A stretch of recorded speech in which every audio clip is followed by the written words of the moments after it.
Do you ever wonder about words and their meanings? I do sometimes. Clichés are one of my favorites. The standard definition in most dictionaries is a phrase whose meaning has been dulled by repetition. In my case, the cliché was a cheating spouse. I know, the cliché of cliché.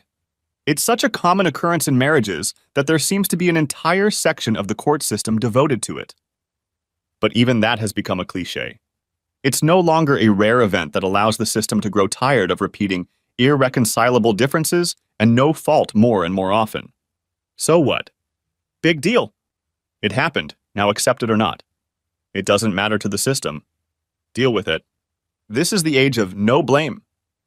Unless it's happening to you, and it's always someone else's fault. Another word I find interesting is rat shot. Rat shot is a type of ammunition, usually .22 caliber, but available for a variety of guns. It is essentially a miniature shotgun shell with a few tiny balls of lead in it. Not lethal unless you're a rat. I discovered rat shot when I was 12. We lived a half-mile from the county dump, a mecca for scavengers, especially rats and vultures. Conditions were perfect for a rat population explosion that year. I had an old single-shot .22 shotgun, and my father bought me 2 boxes of rat shot. Cut them down, boy. They're starting to make their way into the chicken feed. My 10-year-old brother and I had a hearty laugh. Dad had to buy us 2 more boxes of ammo. We had pretty much wiped out the rat population around the house, so we ventured farther afield. We were in a field near the dump and shot the rats as fast as we could reload. They were huge suckers, weighing a pound or more.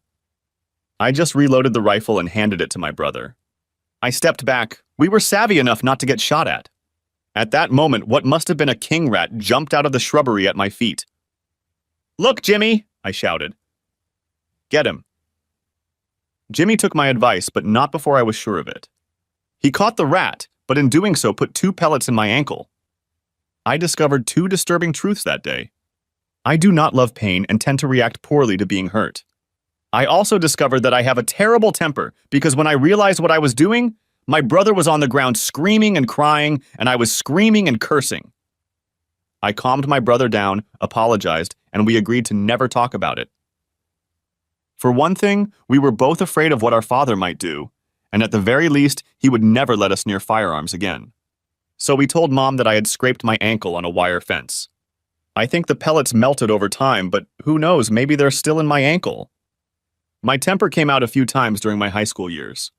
It soon became common knowledge that I wasn't worth getting turned on because I didn't know when to lash out. Although I weighed only 5'7" and 140 pounds for most of high school, no one really pushed me much. The last growth spurt came in my senior year of high school when I grew to 5'10" and 170 pounds. I went to college on a scholarship, got a degree in accounting and inventory control, and made a noble and a few good friends.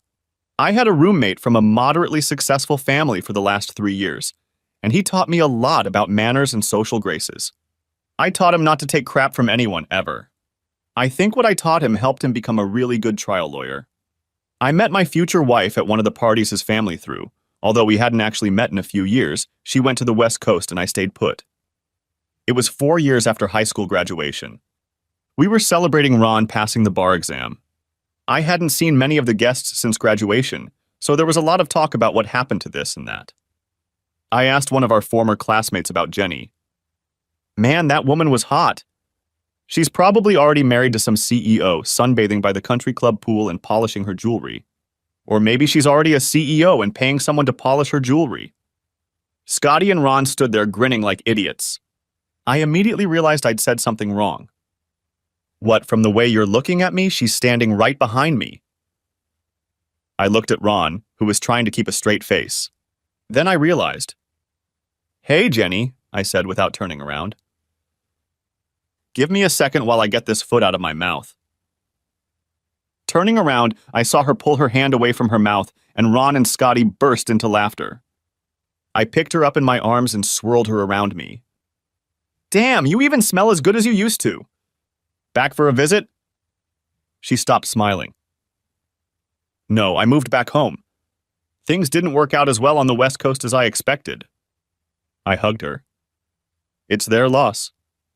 Welcome back." We chatted for a few minutes before one of her girlfriends led her away. I looked at Ron. What happened? He shrugged. I don't know any details. Mom said she got married but came back alone. No rings. I'm sure she'll tell us if she wants to. I was just leaving, making my rounds and saying my goodbyes, when Jenny came up to me. Since you're leaving, could you give me a ride home? I live at my mom's and I know we're on the way. I smiled. A little alone time with a beautiful girl? It would do wonders for my mood. Sure. Do you need a moment to let those you came with know? Her frown spoke volumes. Yeah, if I could find her. Sarah left with Scotty a few minutes ago. We probably won't see her for the next 2 days. I frowned, but for a different reason. She'd noticed. In the car, she'd asked about it. Sarah was the whore of the group, just like any other group. And Scott was the horn dog. Married, engaged, single, underage, he never missed an opportunity to nail a girl and brag about it afterward. I barely tolerated him in high school. My attitude towards Scotty softened a bit after he got married. And Sarah, well, she was just Sarah. She was always up for a good time. She got married right out of high school to a pretty nice guy. He had a job that required traveling, with only a sleepover every 2 or 3 weeks. She lasted a year before she started seeing girls while he wasn't home. After 3 months, she was already sleeping with everyone. He caught her and she didn't fight the divorce. I kept in touch with her for about 6 months after the breakup, asking her out on dates. There was no spark, we were just 2 old friends at dinner. She asked about my love life. I was the last of the group still single. I told her that when I found the right girl, I'd settle down and become just another boring suburban husband, worrying about the mortgage and getting the kids' braces. She laughed when I asked about her personal life. I'm a party girl, Sam. I have lots of lovers, but no boyfriends. I've experienced firsthand that I'm not fit to be a wife. I caused Harry a lot of pain, and I still regret it. Next time, I'll only get into a serious relationship when I'm sure I'll never betray him. And I mean when I'm really sure, not just when I think I'm sure. That's why you and I will never sleep in the same bed. You're the most serious of us all, and if we slept together, it would have to mean something to you. That's my curse. I've heard the stories, and I'd love to test your mattress for strength, but I can't because you're my only male friend. And oddly enough, I've always had feelings for you. Does any of this make any sense? It does. I understood her. She'd always been my best friend after Jenny. I wasn't going to let sex ruin our friendship. But even if it was Scotty, she knew he was married. Jenny smiled. Don't be too hard on her, Sam. She was very horny, and you know how quickly Scotty will take advantage of that. I'm sure she'll reprimand him tomorrow. I'm a little worried about her. I mentally flagged that I would talk to Sarah at the first opportunity. I tried to change the subject. What's up, Jen? Are you back for good or just visiting? You know everyone's talking and they've noticed you're not wearing any rings. She was quiet for a minute, looking at the night sky passing outside the window. It wasn't love at first sight, more like lust. We slept together on the first date, moved in together 3 months later, married 4 months later. We were right for each other, at least for a while. Then the cracks appeared. He liked to party more than I did. I wanted kids, which we didn't talk about. He made it clear that if we had kids, he only wanted one, and wanted to wait at least 8 years so we could bond. He liked buying things, but didn't like paying the bills. It all came down to the fact that I had committed myself to an immature boy, not a man. When I started telling him no, we grew distant from each other. One day he just walked away. I'm ashamed to say, but I was glad he did. My good job went the way of the economy. Without a job and a husband, there was no point in staying. So I came back home. End of story. I didn't know what to say. I'm sorry your life didn't work out the way you planned, but I'm glad you came back. It got to the point where if I wanted to talk about something intelligent, I had to go to Ron's parents' house. Even there, all they talk about is laws. On the plus side, I'm not a bad lay lawyer. She smiled. Everyone knew not to wind us up. We had an opinion on everything, usually the exact opposite. Our arguments could go on for days. Rarely did either of us win. She smiled, then looked at me seriously. Sammy, how come we've never met? It was a fair question considering the time we'd spent together. I guess I was thinking about you too much. Sex has a way of ruining everything, especially at that age. Look at how many of our friends dated, broke up, and then hated each other for months and tried to get us to choose sides. I didn't want to go through that shit and lose you. She looked at me that way. You know the one I'm talking about. The one that says, you're not going to like this, while she continues to talk you into whatever it is. We men know there are no defenses in the world you can't use. You can't win. The best you can hope for is a reprieve. Well, we got older and I had to get wiser. So next Friday night, pick me up at 7. Take me to a really nice restaurant, get me drunk on wine, have dinner with me, ask me to dance. I haven't been out like this in ages. I couldn't think of a better man for me than you. I know you won't take advantage of that. I wish I could say the same thing, but it's been a long time, and I can just get you drunk and possess you. By then, we had pulled up to her house. Giggling at the expression on my face, she got out of the car, walked over, leaned over to my window, and gave me a long kiss. Pulling back, she grinned. That's enough for you until next Friday. Don't call me. Let the anticipation build. Good night, Sammy. All week, I'd been struggling with my reaction. Some part of me, a very small part, wanted me to stay away. Another part said to show up and keep my distance, as if it were an obligation or a favor. The biggest part of me was saying, Fool, you've been given a gift. Enjoy it. And I did. We had a great time. Danced till 3. Spent 40 minutes in the car, steaming the windows and letting my hands run wild. Fondled her with my fingers, worked her with my hands. We laughed because we were acting like a couple of teenagers. We had 2 more dates and lunch with her mom.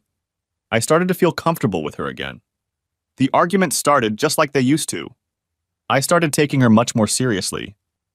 The next weekend we didn't go out. I had a commitment that had me out of town. She looked disgruntled. Those plans don't include another woman, do they? I laughed. Yes, as a matter of fact, it does. I'm going to, was all I managed to say before she hung up on me. It was weird. I left and took care of some things I needed to do and didn't get back until Tuesday. Not an hour later, the phone rang at home. An icy voice came on the line. Needed an extra day? The weekend wasn't enough? I think you should... I hung up, seriously wondering about her sanity. I didn't speak to her for 3 days. Then out of the blue, I got a call from Ron's girlfriend. I was surprised. We weren't particularly close. What's up with you and Jenny? Hi, Becca. How's Ron?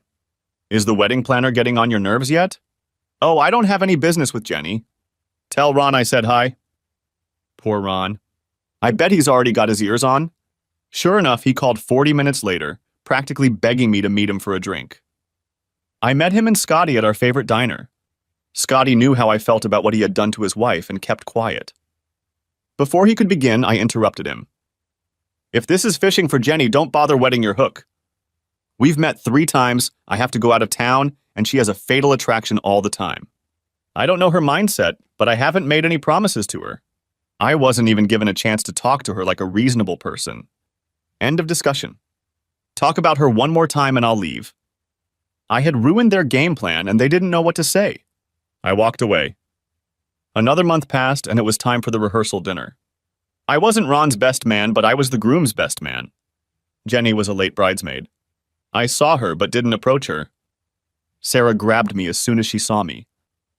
Stay close to me today, please. Scotty is here and he's already drinking. I'm not interested in a repeat performance.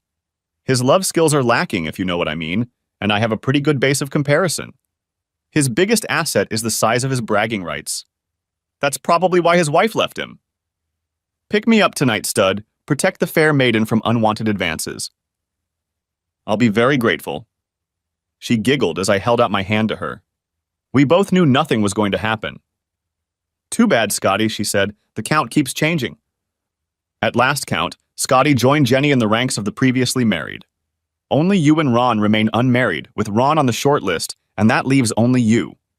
A lot of girls who have recently become unmarried have you in their sights. She frowned, hesitating. Tell me, didn't you and Jenny go out when she first came back? What happened there? My turn to frown. I don't. We went out 3 times and I thought we got along great, and then I had to go out of town. When I came back, she was a completely different person and acted like I owed her an apology. I think she decided I had found someone better and turned into a bitch. I haven't spoken to her in a month. Where did you disappear to? I laughed. Sarah, honey, don't make me put on my bud hat and pull out my red man. You know where I go once a month? My old man was a factory worker and part-time farmer. He had 50 acres of land that he inherited from his grandfather. Because of his job in the farm, my mom didn't have to work and we lived well. He raised 3 children, and if we didn't always get what we wanted, we always got what we needed. He taught us early on that if we wanted something, to go out and earn it, not wait for someone to give it to you. It was a lesson I appreciated all the more the older I got. We were grown now. Jimmy was 17 when my mom died when a train derailed at a crossing. Mom wasn't even first in line. The coal car flipped over onto 4 cars waiting to cross. It almost killed my dad. He lay down for almost a year. Jimmy graduated from high school and joined the Navy. He read that single people often live fuller lives if they have someone to take care of them, so he bought a blue-tick hound puppy from a friend. Dad immediately fell in love with the puppy. He became passionate about coon hunting. Taking some of the insurance money, he built several kennels and began breeding raccoons. He learned how to train and coach them. He spent many weekend evenings perfecting his methods. I could have been knocked over with a feather when he called and asked me to help him buy a computer. By then, I had graduated from university and had a decent job. I asked a friend in IT to put together a nice kit for him, took him home, hooked everything up, gave him some basic lessons, and showed him how to use email. By the time I left in the afternoon, he was already writing with 2 fingers, enjoying himself. Following his belief that if you're going to do something, do it the best you can, he enrolled in community college and took a course. Soon he had his own website. His reputation was enhanced when 2 of his dogs were named grand champions in different classes that same year. I was shocked to learn how valuable these dogs were and how much money he was making. He retired from factory farming, did a little farming, and concentrated on raising his champions. To become a grand champion, you start at the local level, move up to district, then state, then region, then national level. To qualify for all of that, you have to go through trials. My dad was doing well until one night during trials he tripped and broke his leg in 2 places. The leg healed but couldn't take the night hunting or the stress of the competition. That's where Jimmy and I came to the rescue. He trained the dogs and we handled them at the trials. During the spring and summer pre-trials, Jimmy would do them one weekend, and 2 weeks later, it was me on the line. At nationals, Jimmy and I both attended and took turns running the dogs. There was a lot of shenanigans, dog trading, and drinking, but we left that to the old man. Sarah, upon hearing about it, thought the whole thing was hilarious and insisted on coming. She was treated once. It was all about dogs, and everything to do with them. There was no nightlife because all the time was spent in the woods with the dogs. The women there usually looked the same as the men, in jeans and caps. In 2 days, she almost screamed with boredom. She almost slept with one of the judges. She said he looked the cleanest, just to have something to do. When we got home, she kissed me, told me never again, and went off to have her own version of a hunt. I feel sorry for the one she caught. Are you still doing this shit? Yes, Sarah, but we're training one of my sister's boys, so in a year or so I'll be able to stop. Dad has 3 champion bitches he breeds and 1 champion male that covers 25 bitches a year. Dad makes more money than I do. Sarah looked odd, probably thinking about being covered 25 times. So who was that bitch, and I mean that literally, that you were out with that weekend when Jenny went crazy? Her name is Amanda Lee, the 4th one. He likes to name them after my mom. I wonder if she'd let him if she were alive. My dad became her drinking buddy the weekend she traveled with me. I think she would have let him. Do you know he still shows pictures of her at tryouts? A glint appeared in her eyes that meant trouble. Say, do you have pictures of your father's dogs? I had a magazine where I was pictured with 2 of them. Both were grand champions in their classes, with my handler and Dad's owner and trainer listed, along with the dates. Dad sent it to me that day. Most of my friends wouldn't have recognized me. I was wearing Carhartts, a cap with his kennel logo and a 2-day beard. I told her about it. She was still in my car. Kitty, she said, holding out her hand. Sarah, you're not going to do anything embarrassing, are you? Not for you, no, but I'm going to make sure Jenny sees it so she knows. I tried to talk her out of it, but let her do it at the end, just so I could hear what Jenny had to say. She took her time, waiting for the right moment. Jenny, Sarah, and a few other wives and girlfriends huddled around. discussing the wedding, their weddings, their husbands, boyfriends, and so on. Girl talk. At just the right moment, Sarah dropped a bombshell. "Jenny, are you still seeing Sammy?" She replied, and her face tensed for a second. "No, it's over. I thought things were going well when he went out of town to another woman. My ex can attest that I'm not much for sharing." "Wow, I didn't know you guys were serious." "But you're right, I remember that weekend. It wasn't just one woman, but two, and he went out with them all night twice. I even have pictures." She pulled out the magazine. She memorized the page by heart and showed it to the girls.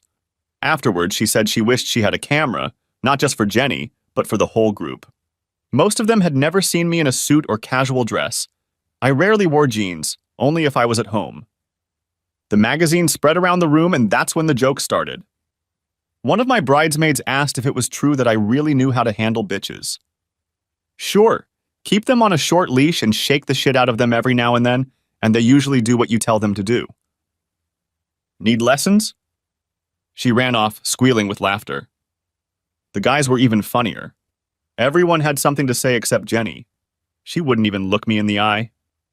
Whether by luck or female intrigue, I was set up with Jenny at the wedding. During the reception, I kept the conversation light and pleasant. I looked around the room. With the exception of maybe Sarah, Jenny was the most beautiful woman in the room. We were doing a slow dance when she pulled back to look me in the eye. "Say it." "What, Jen?" "That I'm a psychotic bitch with poor social skills and very little brain." I stopped in the middle of the floor. "Why would I tell you such hurtful things? Honestly, I'm afraid to say anything to you. I don't know how you'll react. Right now, I like the feel of you snuggling up to me. Can we finish the dance without talking?" She pulled herself to me so hard I thought she was trying to walk through me. "Yeah, but we'll talk tomorrow. I'll call you." She didn't call, but showed up at my house the next afternoon. "Got any wine?" she asked, walking past me as I opened the door. I watched as she made herself comfortable on my couch. She looked around. Why would a bachelor need a 3-bedroom house? I pulled out a bottle of my favorite wine and rummaged through the silverware looking for a corkscrew. I don't plan on being a bachelor forever. I think I'll need those bedrooms someday. She smiled, accepting the glass. "I forgot that you're like communists. You always have a 5-year plan." I shrugged. Probably the best idea they ever had. I didn't say anything else. This was her show. Hear me out, please. I've had a hard time getting over my divorce. I even had to take pills, one to calm down and one to cheer me up. If I mixed them, my emotions were all over the place. I really like you, Sam, always have. It was great meeting you when I first came back. I've always harbored feelings for you. In my mind, you were perfect for me. When you said you had to go out of town and women came into play, I lost my head. It was like my ex-girlfriend. I should have let you finish when I called you. I should have called you back and apologized. But I didn't. I'm really sorry more than you know. I still want to be your friend, and just so you know, I'm done with the pills as it turns out. Surprise, surprise. They weren't a good mix. Stop groveling and expecting forgiveness. I looked at her. Wow, hooked on the pills. I always thought you were the most balanced person I knew. I can never tell, I guess. Give me a hug, you stoner. She didn't know whether to be offended or take it as a joke, but finally smiled and hugged me. Then we drifted apart, as always, arguing about the pros and cons of living in a society that has pills for every disease known to man and a few more for everything you can think of. It was a nice thing to do. She didn't ask about getting together again, and I didn't mention it. 2 weeks had passed when she called me. The pill is here. Freeman Philbad Jr. and Sweet Tang are performing at a blues club this weekend. Do you want to go? I loved the blues and had read a lot of good things about this duo, so of course I went. After that, we started communicating. I would call her or she would call me, and we would spend most weekends together. On the weekends that I was gone, she'd go off somewhere and do girl stuff, I guess. I had lunch with Sarah and she purred. Now you can thank me. For what? For getting you and Jen back together. But I have a question. When are you going to break down and sleep with her? Hey. Sarah rolled her eyes. She's been waiting a long time for this, you idiot. I pondered this afternoon. We hadn't had any intimacy since we started dating again. The following Friday night, we went out for a light dinner and a movie. I brought her home instead of taking her to her mom's house. She was looking for an apartment but kept telling me she liked houses better. She just couldn't afford it right now. What are we doing here? I answered her honestly. The next morning, I woke up alone. She walked in with a cup of coffee, wearing one of my shirts. Get up, sleepyhead. I made coffee. Smiling, I waddled into the kitchen. We had a friendly breakfast, cooking together. I went outside and gathered our discarded clothes, and Jen stood in the doorway giggling. She took my car and drove home and bought more clothes. We went to a movie and then messed around. She moved in with us almost immediately. 9 months later, we were married. Jen found a job she liked, but it didn't pay very well. I had a good job and had just moved up one rung on the food chain when we got together. I already had my own house. My father had given me money for the down payment from the insurance money. We weren't rich, but we lived quite comfortably, especially for a budding young couple. Jenny took over our house, remodeling it. We had a large backyard, and together we turned it into a beautiful sitting area. We laid paving stones, put in a table and benches, put in lighting, and built a gazebo. We painstakingly assembled a weather-resistant outdoor kitchen, grill with side burners, cabinets, mini fridge, and sink. The centerpiece was a clay oven that a friend of mine built from local clay. Our pizza parties were a huge success. I was happy. She was happy. Life was good. For 2 years. I took Jenny coon hunting with me once. She hated it. I told her why I was doing it and she said she understood, but in the last year or so she started to resent it.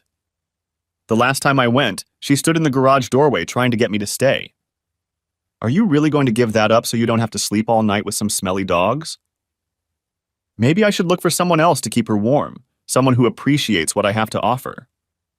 Tell you what, why don't you do just that? Call Sarah, I'm sure she knows the best places to get laid. I'll leave the truck and get a car, then she'll help you move. Remember, this was my house first. Have a hell of a life, Jenny. She absolutely knew that I hated cheaters more than anything. It had been almost 3 years since Scotty and his wife had broken up, and it wasn't even about Sarah, and I could still barely stand him. Knowing that, she threw it in my face anyway. Tactical error. I grabbed my bag out of the truck, threw it in the car, and drove off before she could say anything back. Before I'd gone a block, my phone rang. I ignored it. I ignored it all the way to the hunt. Dad realized I was freaking out when he saw me, but prudently kept silent. I stroked and fiddled with the 3 dogs I was hunting, attaching GPS monitors to their collars. 21st century redneck gear. It was so much easier to find them and the way back. The first night, I chased all 3 of them away. The male got caught in the barbed wire fence and had to withdraw, but with the other 2, I took first place in the class. The young female was the best I had ever run. That's what I told my father. He agreed. I think she'll be a champion for a long time. I think she's the best I've ever bred. When I got home, I was tired, dirty, and not in the best of moods. Sarah was still pissed, but was smart enough not to push her. I took a shower and plopped down on the bed for a nap. She let me sleep for 5 hours before she got me up. Dinner is ready. You need to get up or you won't get enough sleep and you'll feel like shit at work tomorrow. Dinner went pretty quietly. We cleaned up together and went into the living room. I looked for the remote and couldn't find it. Looking up, I saw her holding it in her hands. No TV until we talk. I apologize for what I said before you left. You should know that I'm not interested in anyone but you. With my new job, we don't have as much time together as we used to, and can you blame me for wanting to spend all the time we have together? Not at all. I miss our time together too. But you knew I had family commitments when we got married. They're due to end this year. Dad's thinking of making Jerry a full partner. It'll take the responsibility off Jimmy and me. I'll still go from time to time because I've learned to enjoy it. Is that really a problem?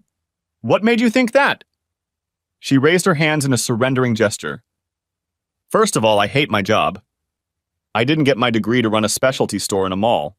If you add up my hours, I'm barely above minimum wage. I hate having to work 2 nights a week and every weekend. I feel like I'm just spinning in place and in no hurry to get anywhere. I felt sorry for her, but she, like everyone else in the country, was doing the best she could in a bad economy. If it's stressing you out so much, quit.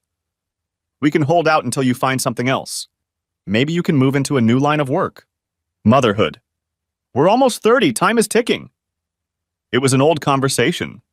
We both wanted kids, we just wanted to be a little more financially stable. Jenny cried. I want our children, I just want to be able to give them the best. I do too, but maybe love is the best thing we can give them. Growing up, we didn't have a lot of money, but we had a lot of love. That was more than enough. In the end, we apologized to each other, but left the baby issue for later. The next 2 hunts I missed, Jimmy took one and Jerry the other, and stayed home. Jenny seemed to appreciate it. She started going to bachelorette parties with her old friends, including Sarah. That first night she came to pick her up. Damn, it's my turn to be the driver. Don't worry, Sam, I'll get her drunk on alcohol and ready for work when she gets home. Jenny blushed as Sarah narrated. But Sarah managed it. Jenny was well intoxicated and horny as hell when she got home. I barely made it to work the next day. Another cliché? The neighborhood stud. You know the guy, he usually has the biggest house on the block, or the prettiest wife he ignores at parties, the best job, or the car, etc. Our guy was James, don't call me Jimmy, Mitchell. He didn't show up in the neighborhood for about a month. Jenny met his wife and invited them to our monthly BBQ. That evening we made pizza.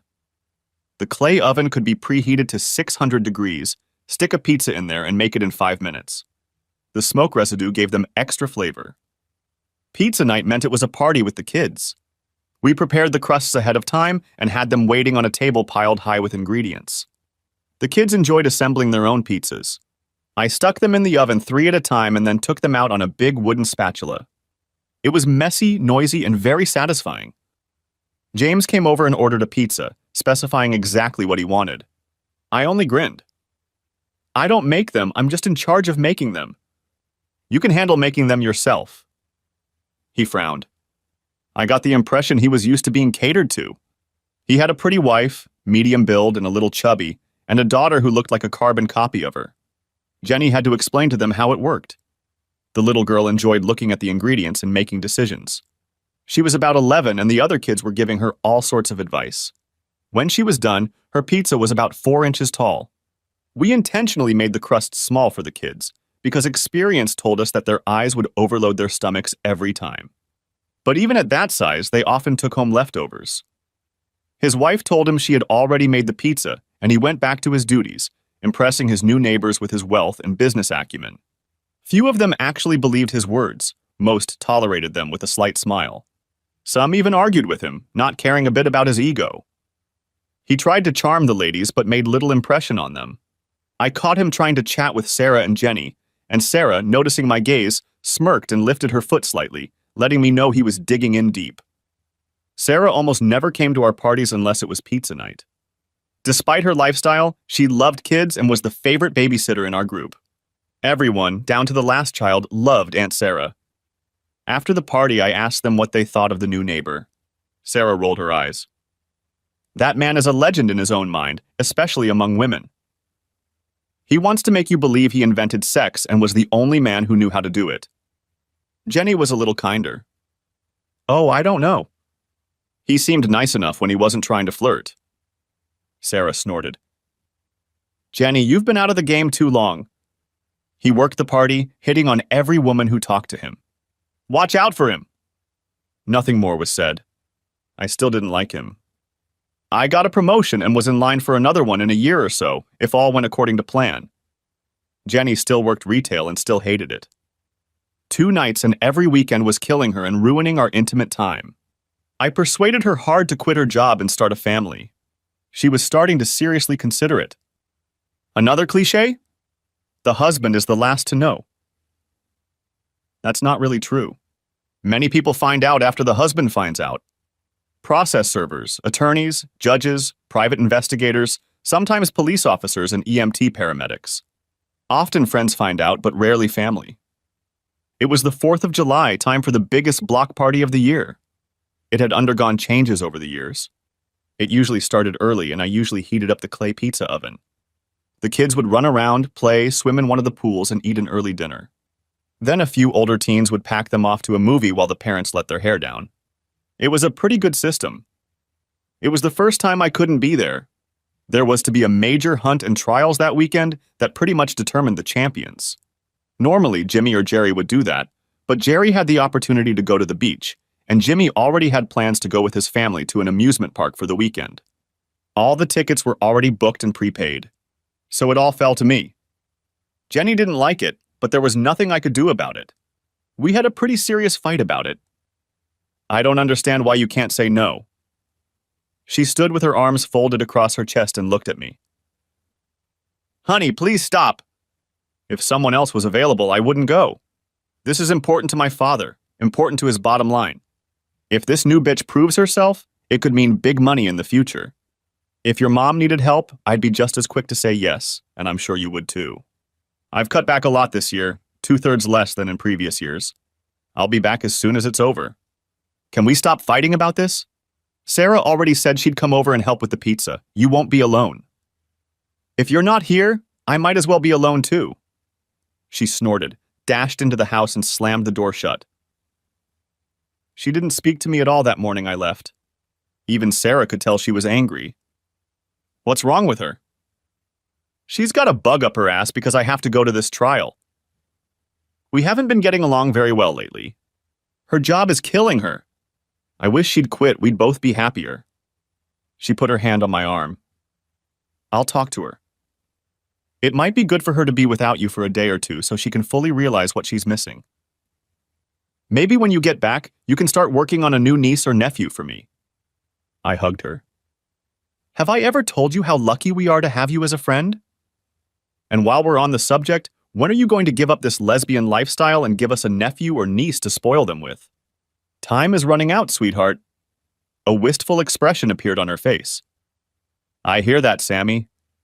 There's very little choice. Who would want to marry a woman like me? Once my past comes up, they'll disappear like fog on a sunny day. I squeezed her tightly in my arms.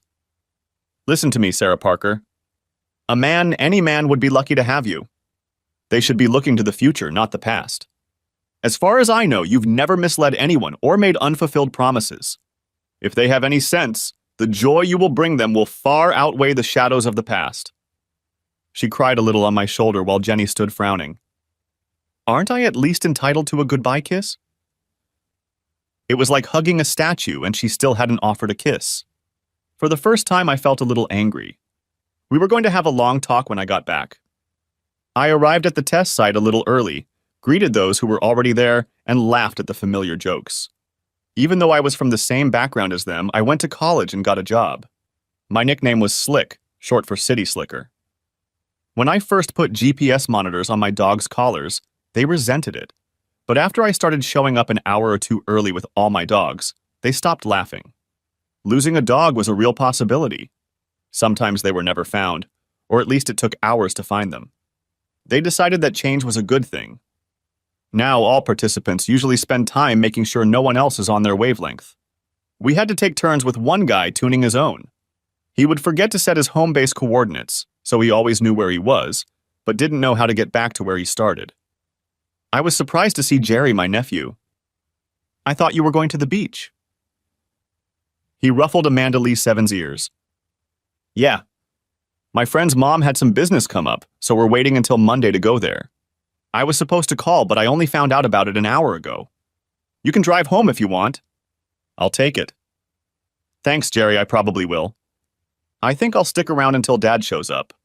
Maybe help with the presentations. I actually judged the beginning groups on presentations with my father. There was no conflict of interest because there were no entries from our kennel. I chatted with my dad and left. I'll be home just after dark so I can enjoy the adult festivities. Jenny should be happy, I thought on the way home. We can spend the rest of the weekend together, maybe start on the baby. It was a little before 9 when I pulled up in front of the house. I didn't bother unloading the car, just popped inside for a quick change of clothes. The adult party was being held at the Mitchell house. It was the biggest party in the neighborhood. I'm sure James had his wife laboring for weeks to make everything perfect. I lived 6 houses down, on a different street, and after traversing several backyards, it was easier to walk than drive. The houses stood on a hill, each a little lower than the other, which made for interesting views if you kept the blinds open. I rounded the back of the neighboring house and grinned. Someone had decided to throw a little party. The blinds were open and the window was at eye level. It was the Joneses' house. I could see people crowding around the Mitchells. Those guys were pretty brave, and anyone could walk by. Being a man, I threw a few glances at them as I walked by. I was almost to the house when I stopped. The man's name was James Mitchell, and I was pretty sure the slender woman was not his chubby little wife. I frowned. We'd lost 2 families the year before when one wife caught her husband with a neighbor. 2 divorces, 2 houses up for sale. I stopped and looked closely, hoping to identify the woman. He rolled over and pulled her to him. It was Jenny. My vision blurred and I lost touch with reality. Shaking my head to clear it, I looked at her again. It was definitely her, and she looked like she was having a hell of a hard time. I thought about jumping up. I thought about making a scene. I thought about leaving until I calmed down. As I tried to think rationally, the temper tantrum I'd been trying to contain for years began to build. I had to force myself to turn away and walk back towards the house. I stopped twice on the way, trying to drive the anger back up. I got in my car and thought for a second. "To hell with all of this!" I yelled inside the truck. Slamming the door shut, I grabbed my gun and ran towards the house, keeping in the shadows. I couldn't believe they were still here. Hadn't anyone missed them? I pulled the trigger. I heard yelling and saw people looking in my direction, so I ran in the opposite direction from the house, circling back to my truck. I threw everything in the trunk and slowly stretched out, heading back to the hunting spot. On the way out of town, I encountered no cops or emergency vehicles. 90 minutes later, I was on the hunt, inside the tent. I was shaking. Shit. I'm going to jail. Shit, shit, shit. The rage and adrenaline had dried up, and I was confused and saddened. I hope I didn't hurt her too badly. Rat shot is tiny pellets, unlikely to kill someone, but it sure hurt. It was a long night, and I didn't sleep. I checked around. No one knew I had left. As far as they knew, I went to get food. I went to the local supermarket and bought every container of fried chicken they had. Surely someone will remember that I was there. Jerry was in the woods and my dad was out with friends on a drinking binge. I had the perfect alibi, assuming none of the neighbors saw me. Before I left, I lent Jerry a .22 caliber pistol. It wasn't registered and couldn't be traced. I told Jerry not to brag because an unregistered gun could get him in trouble. To say I was worried as I pulled up to my house would be an understatement.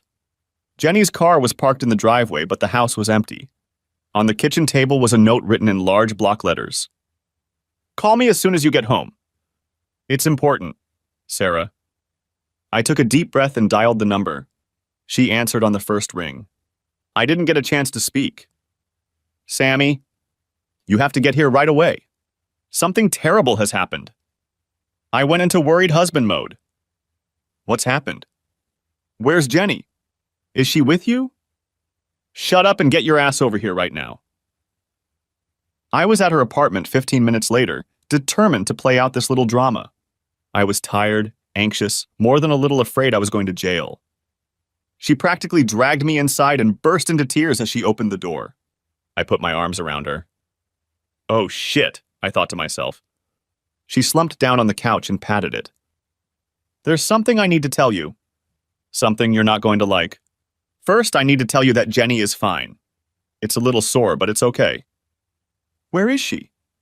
What happened? Is she in the hospital? I need answers, Sarah." She looked at me and squeezed my hands tightly. "This is going to hurt. I need you to listen to me, okay? Try not to interrupt. Let me have my say." She paused, gathering her thoughts. "We were making pizza for the kids. Mitchell came over, ostensibly to check on his daughter. He tried to chat with me, but I quickly blew him off. He turned his attention to Jen, complimenting her and talking trash. She was still mad at you and enjoyed taking it. I got so mad that I accidentally touched his hand with a red-hot pizza pan. He screamed like a little girl and we put ice on it to prevent blisters. I may have been wrong because Jenny hovered over him and he ate the whole thing.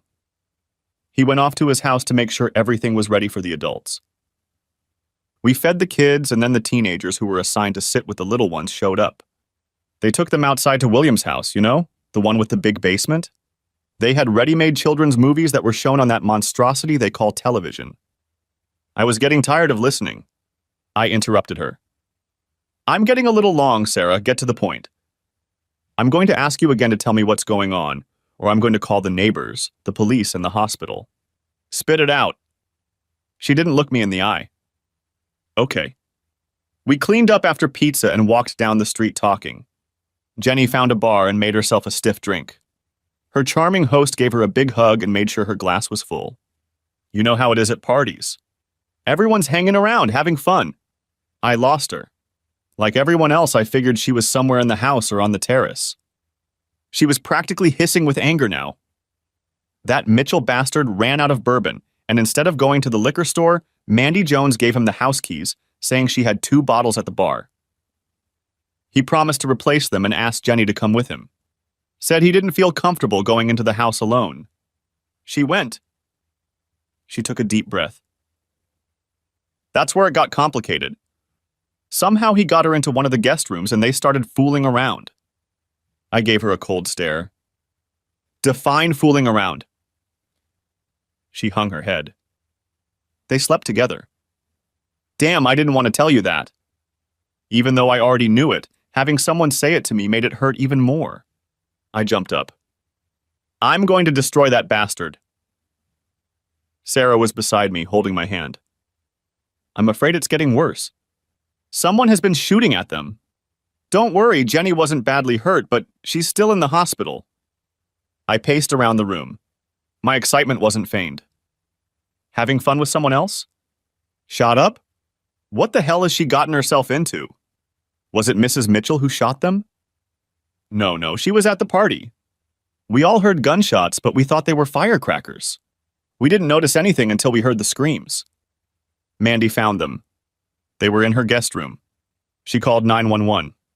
They were taken to the hospital and the police questioned everyone. She lowered her eyes and cried quietly. It's a mess, Sammy. The cops want to talk to you as soon as they can. I sat down again. The tears rolling down my cheeks weren't pretend. She got up and called the police, and 10 minutes later, a patrolman was at the door. He noticed the tears, asked a few questions to clarify who I was, and took me to the station. Detective Johnson seemed like a nice guy. He didn't pressure me, didn't accuse me of anything, just wanted to know where I was when it all happened. So I told him. Gave him names and numbers of people who could confirm that I was there. Told him what time I got home about the note from Sarah. I collapsed in the interrogation room. Are you okay? Need anything? He was kind enough to at least ask. Yeah. I need to get about 12 hours of sleep. I need to make sure my wife is okay. And I need answers. No one has ever told me what happened. I cooperated with you. How about you fill in the blanks? To his credit, he looked uncomfortable. There's no easy way to say this. Your wife and Mr. Mitchell were shot through a bedroom window. But it seems nothing life-threatening. They were in a neighbor's house. I think it was spontaneous. Both had blood alcohol levels above the legal limit for driving. I asked the million-dollar question. Do you have any idea who did it? He shook his head. Not the slightest clue. We thought it might have been you, but since you were 60 miles from the scene, in front of witnesses, you were virtually unhurt. We attracted bloodhounds, but everyone in the area spent all day roaming the neighborhood, and the dogs just went around in circles. We brought in a dog that specializes in gunshot trails, but it used so many firecrackers and other fireworks that it was just running around confused. Right now, we're focusing on Mr. Mitchell. It seems the man had a habit of seducing the wives of his neighbors. That's how he ended up in your neighborhood. He had to leave the previous one because of a divorce his neighbor accused him of. He definitely has people who wish him ill. That's all we have for now, but you can be sure we'll talk more. I'm sorry, Mr. Lee. I left the station and drove to the hospital. Jenny drove me. She tried to talk me out of going. Don't do this, Sammy. You'll have a hard time later? I'm sure she didn't mean it. She was drunk, mad at you, and fell under the spell of a predator. I'm sure my eyes were cold as I turned to her. Tell me, Sarah, how can this be okay? I've been drunk since we got married. I've been mad at her a few times, and I've already been molested. I haven't even thought about sleeping with anyone else, except in fantasies. She didn't have an answer for me. I went on my own. I found the right floor and walked down the hallway. It just so happened that I passed the asshole's room first, turned around and walked in. He was dozing and I stood there looking at him. My stare must have woken him up. He turned pale and reached for the call button. I grabbed his arm and leaned over him. Free advice. When you get out of here, move. I don't mean in a week or a month or when you sell the house. I mean move right now. I stood up. I hope you get everything you deserve, asshole. Remember our little talk. With that taken care of, I went in search of my loving wife. For lack of a better suspect, the cops came back to me several times. They asked if I had a gun and I opened my safe. My Remington 1100, my over-under, my deer rifle, my Henry 22, my Smith .40 caliber, my Llama .380, they were all checked and returned to me. I was questioned 4 times. When they asked for one more, I gave them my attorney's number. I never heard from them again. My marriage lasted about 4 months, like a 3-legged dog trying to keep up with a Ferrari, before we both mutually gave up. I was consumed with anger over her cheating and guilt over my reaction. She had a wide range of emotions. I came home from hunting and found her gone and a note on the kitchen table. Sammy, I'm sorry. I can't live like this anymore. Even if you still love me, you'll never trust me again. And I hope I'm wrong, but I have a feeling you're the one who shot at us.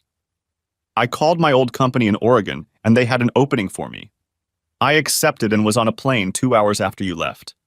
I only took what I needed, and my mom will be coming in a week or 2 to pick up everything I left behind that you don't need. I know I should have told you in person, but I'm a coward. I'm sorry again. I was supposed to be what you wanted, but I'm not, at least not anymore. I will always love you. I wish you a good life. Jen. I stood there looking at the note, and although I felt immense sadness, a big part of me was relieved. Our marriage was over when I caught them and pulled the trigger. Before she left, she called Sarah. She arrived 2 hours later. She read the note, hugged me, and sent me to bed. She stayed with me for 3 days before I convinced her I could handle it. I discovered that she often talks on the phone when she thinks I can't hear her. I asked her about it. Her face lit up. You were in trouble, so I didn't say anything. I'm engaged. We've been dating for about 6 months now. He was like me, and we both decided it was time to grow up. We're going to Vegas next month. He's always dreamed of marrying Elvis. I hugged her. That's great, Sarah. What the hell are you doing here? Go home to your man. Tell him I told him how lucky he is. And remind him that if he's rude to you, I have an extensive collection of weapons. She giggled. I will. Half the neighborhood thinks you shot Jenny in the asshole anyway. Maybe that'll keep him in line. The old group threw a party to wish her well and meet her boyfriend. It was held at my house. I didn't like him, but that didn't mean anything. I got another promotion, but I had to move to get it. I didn't mind, there was nothing keeping me here. My new job was a little closer to my dad's house, just on the other side. I still went once a month for testing, just to have something to do. The next year, my dad passed away. Jimmy and Jerry took over the kennel. They liked it better than I did. Jerry moved into the house. The farm was divided into 3 parts, and I ended up with the lot I wanted. 16 acres, mostly woods, some of which went up the side of the mountain. I laid out a road to a small bench and built a small log cabin. By small, I meant about 700 square feet. It was basically a kitchen, living room, a small bathroom on the main floor, and a small bedroom upstairs. It was all the space I needed. I did almost all of the work myself, with the help of my family, paying for electricians and roofers. I dated but never got anything serious, too afraid of my temper. Once in a while, I visited my old friends, and a few times I rented out the cabin on loan. I heard that Jenny had married and had 2 children. As far as I know, she never went back except to close on her mother's house when she passed away. Sarah was married for 2 years before it broke up. Apparently, he wasn't as ready to give up his lifestyle as he thought he was. She was devastated. She disappeared from his life for another year. One day I heard a knock on the door. It was Sarah. She looked aged, tired, and sad. In her hands, she held a blue tick puppy. Hi, Sammy. Can we come in? I think she's house-trained. I was in the cabin. I was seriously considering moving there permanently. I liked the privacy, and this place had everything I needed. How did you know I was here? Jimmy told me. When did you change your room? I'd been harassed for 6 months by some junkie who'd mistaken my number for another. I stopped answering my phone and she started texting me, offering me lucrative deals on different types of drugs. Eventually, I got so sick of it that I showed the text message to a sheriff's deputy. He took my phone for 3 hours and copied everything. He texted her to arrange a purchase, bought from her, and tracked her to a major supplier. He was the one who advised me to change my number in case someone tried to trace it to get revenge. I told her the story of my adventure in the drug trade. She laughed, saying it could only happen to me. I converted my open kitchen to a clay oven, and we made pizza and drank some wine. I asked her about the dog. I stopped by the kennel to try to find you. One of your buddies was trying to give this baby away.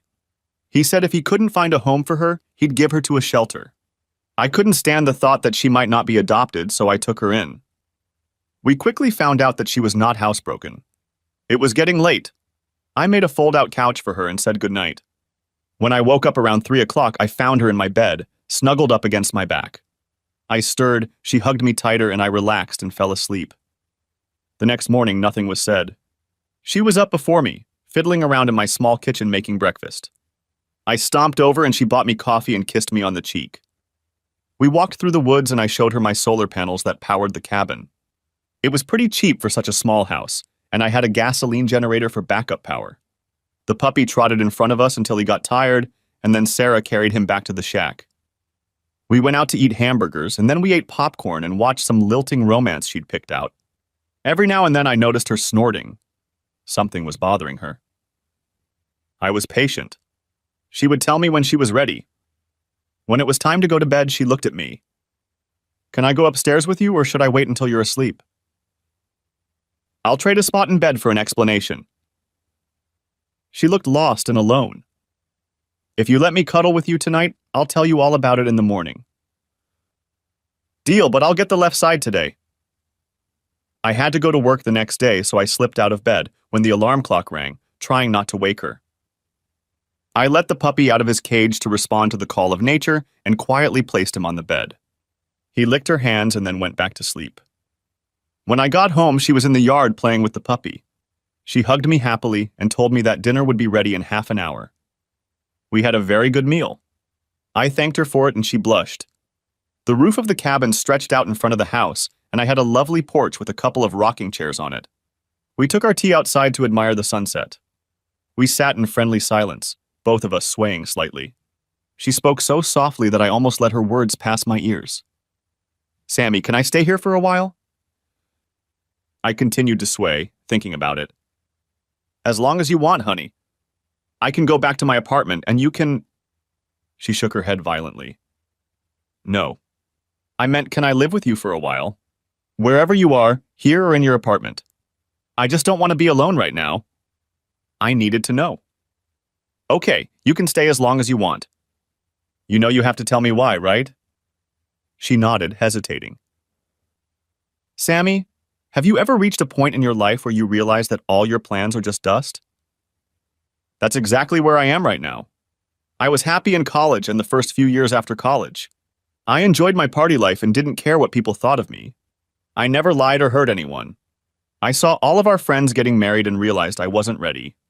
A few more years went by and all of our married friends started to drift apart. It was sad and confirmed my decision. Then I was diagnosed with an STD. Not one of the serious, life-changing ones, but it still scared me. I looked at Ron and his wife and you and Jen and wanted what you had. I don't know if you remember, but one day, before you two broke up, I told you I was thinking about changing my life. And I did. By then, you and Jen were getting ready to divorce, and I decided to be really sure. I thought everyone should love as much as you two did, and when everything fell apart, it made me think. But I found a guy. I think I fell in love with him because he reminded me of you in some ways. He was wonderful during our courtship and the first year we were married. I told him about my past, and he told me about his. He and his first wife were swingers.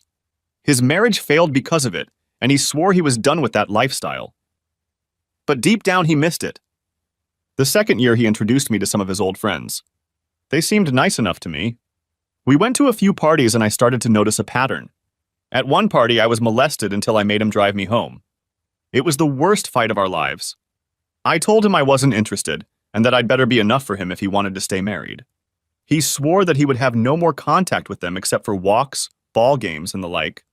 I believed him for about 4 months until he was foolish enough to tell me he was going to a baseball game and would be home very late. The downside to that was that it was November, and no one plays baseball in November.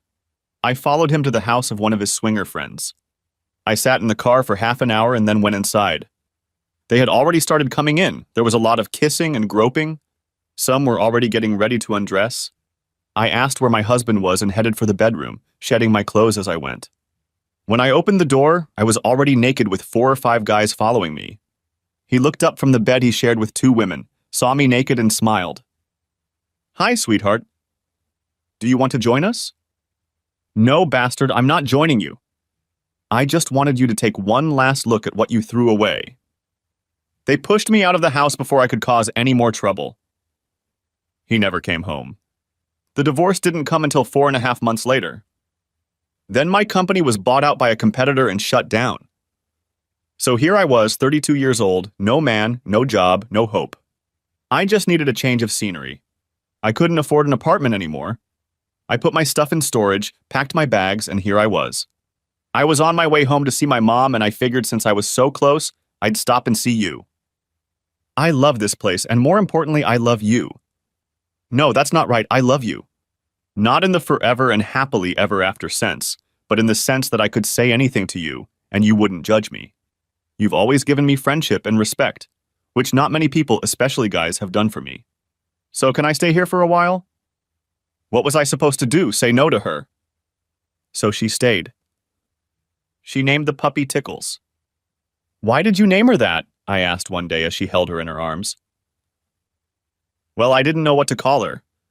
Everyone tends to call them Blue, but I couldn't do it. Since the last part of the word blue tick is tick, I named her Tickles. Isn't that a cute name, baby girl? She stroked her tummy and cooed to her at the end. You're going to be a great mom. It came out of my mouth before I could think. She froze. A look of sadness appeared on her face. I hope so if I ever get the chance. We were already 32, and her window was rapidly closing. There was no future for us. She knew it, I knew it, but that was just the way it was. She was a wonderful lover, better than anyone I'd ever been with.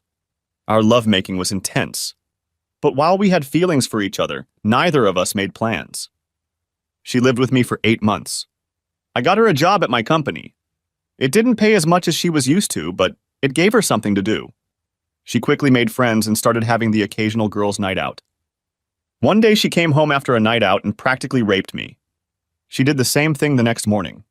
When we were done, she sat up in bed and a tear ran down her cheek. What's wrong, baby? I'm going to sleep on the couch for a while, Sammy. That was our last time together. I met someone, a guy from the bar we girls go to.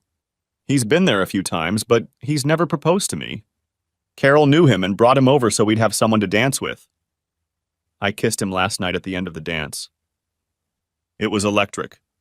I realized it was time to move on. I can't sleep with you and think about finding someone else. Please tell me you understand. I looked at her gorgeous body with gratitude and sadness before pulling her to me.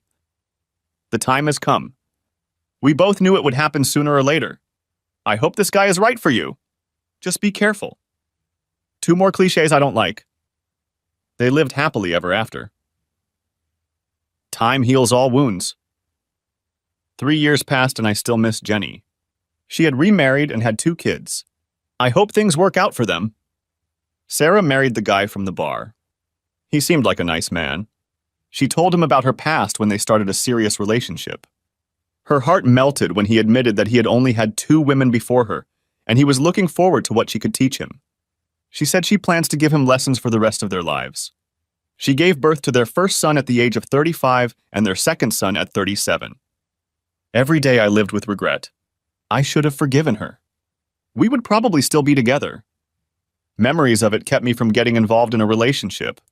I was afraid of my temper. Now you know how it feels, asshole. I dated but never got close to him. My favorite cliche of all time. Love conquers all. I joined a local gym. I worked out but went to mostly yoga and Tai Chi. It helped me focus and keep my mind in check. I spent most of the year in therapy. It helped. I learned to control my temper and not be so judgmental. I won't say it was easy. I still have to push back sometimes.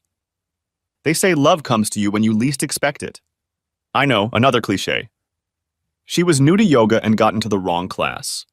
She got into an intermediate class, not a beginner class.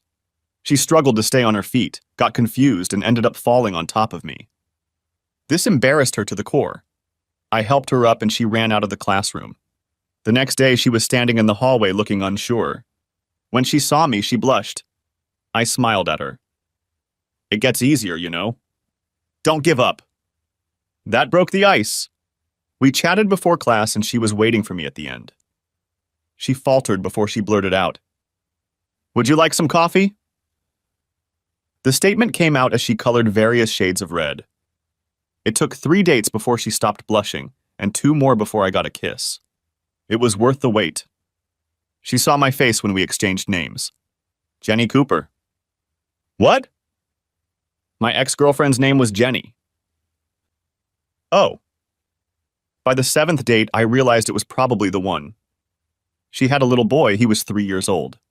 Her husband had gotten a better offer and left her. She had no idea where he was. The baby was her life, and our dates depended on her ability to find a babysitter. After the 3rd time she had to cancel, I showed up at her door.